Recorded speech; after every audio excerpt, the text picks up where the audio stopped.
अगर आप लोग कुतुब मीनार के इतिहास और उससे जुड़े कंट्रोवर्सी के बारे में जानना चाहते हो तो वीडियो के आखिर तक बने ज़रूर रहिएगा। शुरुआत हम करेंगे कि कुतुब नेम कैसे पड़ा इस मीनार का। तो इस नाम के पीछे भी दो थ्योरीज हैं। सबसे पहली थ्योरी जो कि वाइडली एक्सेप्टेड है वो है कि क्योंकि कुतुबुद्दीन ऐबक ने इसकी फाउंडेशन रखी थी तो उनके नाम पर इस मीनार का नाम कुतुब मीनार पड़ा। और दूसरी थ्योरी का मानना है कि इल्तुतमिश जो कि कुतुबुद्दीन ऐबक के सक्सेसर थे, वो एक सूफी सेंट ख्वाजा कुतुबुद्दीन बख्तियार के डिवोटी थे। उनके नाम पे उन्होंने इस मीनार का नाम कुतुब मीनार रखा। अब हम बात करते हैं कि मीनार का मतलब क्या होता है। मीनार या फिर मिनारत, अरेबिक में इसका मतलब होता है बियाकन या फिर लाइट हाउस।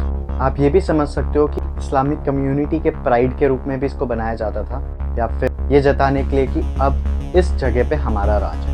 और ये भी माना जाता है कि इन मीनार्स का इस्तेमाल अजान के लिए किया जाता था। क्योंकि कुतुब मीनार में टोटल 379 स्टेयर्स हैं, तो किसी भी एक इंसान का 5 वक्त उन स्टेयर्स को चढ़ना और उतरना बहुत ही ज़्यादा मुश्किल काम हो रहा होगा। ज़्यादातर लोगों का मानना यह है कि कुतुब मीनार को अजान के लिए इस्तेमाल कभी किया नहीं गया। अब हम बात करेंगे कुतुब मीनार को बनाया किसने था और क्यों। ग्लोबली एक्सेप्टेड थ्योरी ये कहती है कि कुतुब मीनार की फाउंडेशन कुतुबुद्दीन ऐबक ने रखी थी 1199 एडी में। कुतुबुद्दीन ऐबक को दिल्ली सुल्तनत का फाउंडर भी माना जाता है। And it is believed that construction of Qutub Minar was done to celebrate the victory of Muslim ruler Mohammad Ghori over Prithviraj Chauhan the Rajput king. क्योंकि कुतुबुद्दीन ऐबक की मृत्यु कुतुब मीनार की कंस्ट्रक्शन कंप्लीट होने से पहले ही हो गई थी, तो बाद में इसकी कंस्ट्रक्शन कंप्लीट करी इनके सक्सेसर इल्तुतमिश ने सन 1220 में। Qutub Timur Minar Turkmenistan, Khosrogerd Minar Iran, Minar of Jam Afghanistan and Qutub Minar India, इन सभी मीनारों को बिल्ड किया गया था सेम पीरियड में और सेम पर्पस के लिए।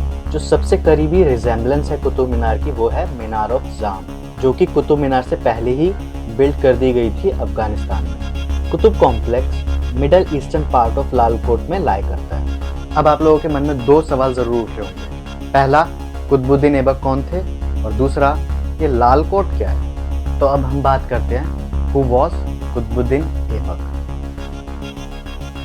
कुतुबुद्दीन ऐबक एक स्लेव जनरल थे और ये भी माना जाता है कि भारत में तुर्किश पावर के वो फाउंडर भी थे। ये भी कहा जाता है कि दिल्ली सुल्तनत के भी फाउंडर कुतुबुद्दीन ऐबक ही थे। लेकिन इन सबसे पहले कुतुबुद्दीन ऐबक एक स्लेव थे गुरिद किंग मोहम्मद गौरी के, और उनको नॉर्थ इंडिया में एक्वायर्ड गुरिद टेरिटरीज का इंचार्ज बनाया गया था। कुतुबुद्दीन ऐबक की पैदाइश तुर्किस्तान की है और उनको बचपन से ही अपने पेरेंट्स से अलग कर दिया गया था और उनको एक मर्चेंट के द्वारा बेचा गया था as a slave to a Qazi named Fakhruddin Abdul Aziz. उनको उनकी सारी रिलीजियस और मिलिट्री ट्रेनिंग काजी ने ही दी and he mastered archery and horse riding. Qazi की मृत्यु के बाद एक मर्चेंट उनको गुरिद लेकर आया और मोहम्मद गौरी ने उसको परचेज कर लिया। He even proved himself to be faithful and loyal to the king and hence was promoted to the position of Amir-i-Akhur, the officer of royal stables. Second battle of terrain के बाद ही कुतुबुद्दीन ऐबक को भारत में territories assign करी गई और मोहम्मद गौरी की मृत्यु के बाद फॉर्मली ऐबक को दिल्ली का थ्रोन मिल गया एंड ही एस्टैब्लिश्ड दिल्ली सुल्तनत। अब हम वीडियो में और आगे बढ़ते हैं और समझते हैं कि लालकोट क्या है। What is Lalkot?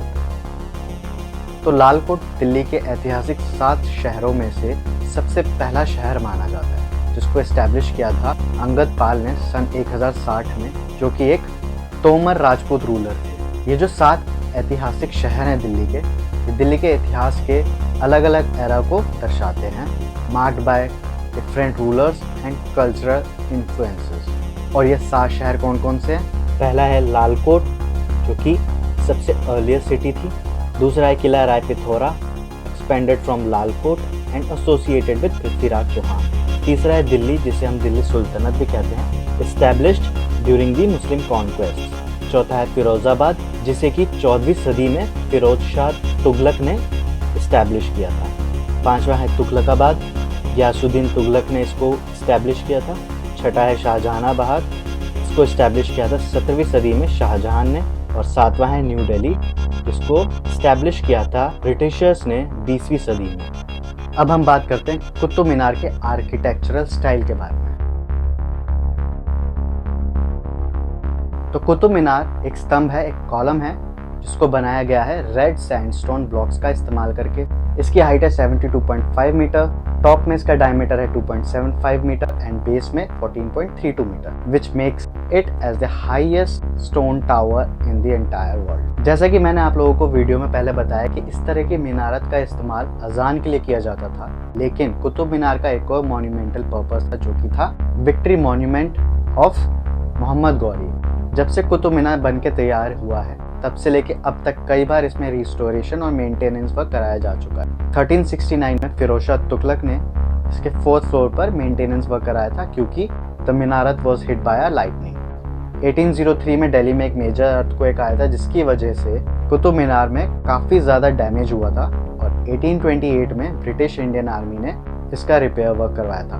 1920 से लेके 1992 तक कई बार कुतुब मीनार पे रिपेयर वर्क किया जा चुका है due to bulging of stone and weaken foundation. अब हम लोग कुतुब मीनार से एसोसिएटेड कंट्रोवर्सीज के बारे में बात करते हैं। तो जैसा कि मैंने आप लोगों को बताया कि ग्लोबली एक्सेप्टेड थ्योरी ये कहती है कि कुतुब मीनार की फाउंडेशन कुतुबुद्दीन ऐबक ने रखी थी, लेकिन कुछ लोगों का ये दावा है कि इस मीनार का जो पहला फ्लोर है वो पृथ्वीराज चौहान ने बनाया था और यही दावा विष्णु स्तंभ वाले कंट्रोवर्सी को भी बढ़ावा देता है, जिसमें ये मांग रखी गई है कि कुतुब मीनार का नाम बदलकर विष्णु स्तंभ कर दिया जाए। In 2000, the Hindu Vishwa Parishad and Bajrang Dal tried to perform the yajna inside the complex of Minar to free the entrapped Hindu deities owing to the material of Hindu and Jain temples used in construction of the Minar। और 2022 में BJP के एक leader ने यह दावा किया था कि इस मीनार को विक्रमादित्य ने बनाया है, ना कि कुतुबुद्दीन ऐबक ने, जैसा कि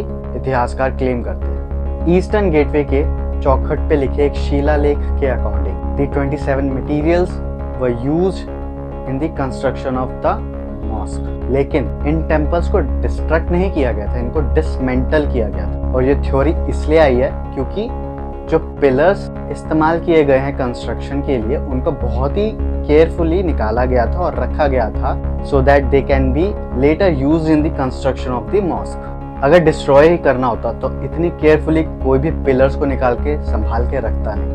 और ये तक साफ साफ मेंशन है कि इन टेम्पल्स को डिसमेंटल करके मॉस्क को बनाने का जो काम था वो इंडियन बिल्डर्स ने किया था। और ये जो बिल्डर्स, वर्कर्स और सुपरवाइजर्स थे ये जनरेशन से टेम्पल्स को बनाते आए थे। अब कई लोगों का ये भी सवाल होता है कि जो कुतुब मॉस्क है उसके जो 4 पिलर हैं ईस्टर्न साइड में क्यों है, जबकि इस्लाम में तो वेस्टर्न साइड को प्रायोरिटाइज किया जाता है। इसका जो सबसे ज़्यादा सही एक्सप्लेनेशन है वो ये है क्योंकि decision making power Indian builders के हाथ में थी जो कि जनरेशन से टेम्पल्स को बनाते आए थे। इसी वजह से इन पिलर्स को ईस्टर्न साइड में रखा गया। एंट्रेंस पे कृतिमुख के क्रेविंग का होना और किबले पे दूसरे हिंदू सिंबल्स का होना भी इसी थ्योरी को और ज़्यादा स्ट्रॉन्ग बनाता है। जैसा कि मैंने आप लोगों को इस वीडियो में बताया था कि 1803 में एक मेजर अर्थक्वेक के बाद कुतुब मीनार में काफ़ी ज़्यादा डैमेज हुआ था, तो मेजर रॉबर्ट स्मिथ ने 1828 में इसमें काफ़ी ज़्यादा रेनोवेशन का काम करवाया था, जो कि उस टाइम पे ब्रिटिश इंडियन आर्मी में थे। He made many changes in the original structure, which is very different from what was made earlier. This is how Qutub Minar went through passage of time from one hand of power to another. While the Mughal kings connected it to place and the locals, British rulers overtook more areas around the place and made exclusive for themselves. तो दोस्तों ये थी video Qutub Minar के इतिहास और उससे जुड़े controversies के बारे में। आप लोगों को वीडियो कैसी लगी नीचे कमेंट करके ज़रूर बताना। अगर अच्छी लगी हो तो लाइक ज़रूर कर देना, शेयर भी ज़रूर करना और चैनल को सब्सक्राइब भी ज़रूर कर देना। अभी के लिए बस इतना ही, मिलते हैं अगली वीडियो में।